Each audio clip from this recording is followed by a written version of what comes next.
ప్రభు యొక్క ఘనమైన నామాన్ని బట్టి ప్రతి ఒక్కరికి వందనాలు చెల్లిస్తూ ఉన్నాను. ఈ ఉదయకాలాన్ని కీర్తన గ్రంథము 72 అధ్యాయము 17వ వచనం. అతని పేరు నిత్యము నిలుచును, అతని నామం సూర్యుడు ఉన్నంత కాలము చిగుర్చుచుండును, అతనిని బట్టి మనుషులు దీవింపబడుదురు, అన్ని జనులందరూ అతడు ధన్యుడని చెప్పుకుందురు.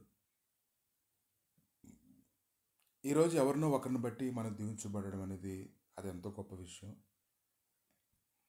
ఎవరో ఒకరు మన కొరకు ప్రార్థన చేయడం, ఎవరో ఒకరు మనల్ని నడిపించడం అనేది అది గొప్ప భాగ్యంగా ఎంచుకోవాలి. కొలసీలు రాసిన పత్రిక 1:29 వచనంలో, అందు నిమిత్తం నాలో బలంగా కార్యసిద్ధి కలుగుచే ఆయన క్రియాశక్తిని బట్టి నేను పోరాడుచూ ప్రయాసపడుచూ ఉన్నాను. ఈరోజు మన కొరకు ఎవరో ప్రార్థన చేయడం, ఎవరో శ్రద్ధ తీసుకోవడం, ఎవరో మనల్ని నడిపించడం అనేది అది గొప్ప విషయంగా మనం ఎంచుకోవాలి. మనం దాన్ని ఎంచుకుంటూ ఉన్నప్పుడు, దానికి విలువను గుర్తిస్తూ ఉన్నప్పుడు ప్రభు అయితే ఖచ్చితంగా మనల్ని నడిపిస్తూ ఉంటారు. ఆయన పరిశుద్ధ నామాన్ని బట్టి, ఆయన వాక్యాన్ని బట్టి, ఆయన అనుగ్రహించినటువంటి వాగ్దానాలను బట్టి ఆయన సన్నిధిలో నడుచుకోవడానికి దేవుడి యొక్క కృప ఎంతో కావాలి. అంతకంటే ముఖ్యంగా ఈరోజు ఎంతో ప్రార్థన మనకు అవసరమైంది. ధర్మశాస్త్ర గ్రంథంలో రాయబడిన వాటి అన్నింటిని బట్టి ఆ ధర్మశాస్త్ర వాక్యములన్నింటినీ అనగా దాని దీవెని వచనము, దాని శాపవచనం చదివి వినిపించను. స్త్రీలను పిల్లలను వారి మధ్య నుండి పరదేశులను వినుచుండిరి. యెహోషువ గ్రంథము 8:34 వచనం. అవి వినిపించాలని వారికి ఆశ కలిగింది, దాన్ని వినిపిస్తూ ఉన్నారు. వారందరూ కూడా దాన్ని వింటూ ఉన్నారు. దైవ సన్నిధిలో ఉండేటువంటి ఆశీర్వాదాలు ఎలాగుంటాయనేది. కాబట్టి ఇది శత్రువులను దేవుడు మనకు అప్పగిస్తూ ఉన్నాడు. ప్రతి బలహీనమైన పరిస్థితుల మీద దేవుడు అధికారం అనుగ్రహిస్తూ ఉన్నాడు. ఇదంతా ఎలా జరుగుతుందంటే మన కొరకు అనేక మంది ప్రార్థన చేయడాన్ని బట్టి జరుగుతుంది. ఎఫెసీయులు రాసిన పత్రిక 6:10 వచనం, తొదకు ప్రభు యొక్క మహాశక్తిని బట్టి ఆయనందు బలవంతులై ఉండండి. కనుక ఈ మహాశక్తి అనేది మనకు ఎలా వస్తుంది? మన కొరకు ఎంతోమంది ప్రార్థన చేస్తూ ఉన్నారు.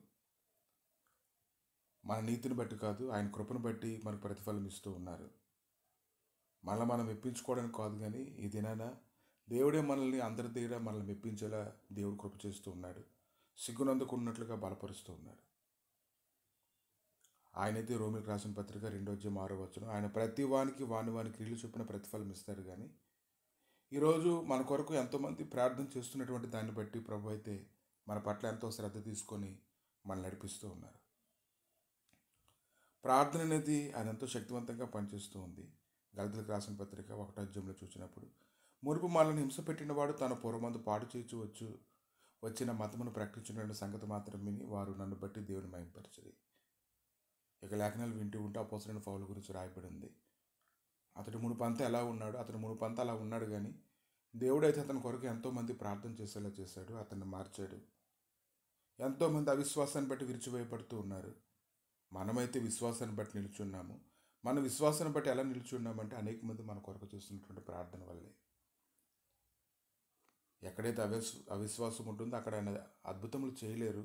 మత్తయి సువార్త 13:58 వచనం, వారి అవిశ్వాసం బట్టి ఆయన అక్కడ అనేకమైన అద్భుతములు చేయలేదు. కాబట్టి హర్షించడానికైతే ఏమీ లేదు. మన అవిశ్వాసం మనకు ఆటంకంగా ఉంటుంది. మన విశ్వాసం కలిగినటువంటి వారితో మనం ఉన్నట్లయితే ఖచ్చితంగా మనం బలపరచబడతాము. అందరి దగ్గర కూడా మనం ఆశీర్వాదకరంగా ఉంటాం. కాబట్టి గొర్రెపిల్ల రక్తాన్ని బట్టి తమ ఇచ్చిన సాక్ష్యం బట్టి వారిని జయించున్నారు, కానీ మరణం వరకు తమ ప్రాణములను ప్రేమించేవారు కారు. కనుక క్రీస్తునందు బలంగా ఉండడానికి ఎంతోమంది మన కొరకు ప్రార్థన చేస్తున్నారనేటువంటి విషయం అది మనల్ని ఎంతగానో ఉదయకాలాన్ని బలపరుస్తూ ఉంది. నువ్వు జ్ఞాపకం చేసుకోవాలి, దేవుడు నీ జీవితంలో ఇన్ని అద్భుతాలు జరిగించారంటే కేవలం దేవుని యొక్క కృపే. అది అనేకుల ప్రార్థనే. అనేకులు మన కొరకు విజ్ఞాపన చేస్తున్నప్పుడు దాన్ని బట్టే మనం ఇలా ఉన్నాం. దాన్ని మనం పోగొట్టుకోకూడదు. దాన్ని మనం ఇంకా అధికంగా సంపాదించుకోవాలి. ఎవరో ఒకరు మన కొరకు విజ్ఞాపన చేసేటువంటి వాళ్ళు ఖచ్చితంగా మనకు ఉండాలి.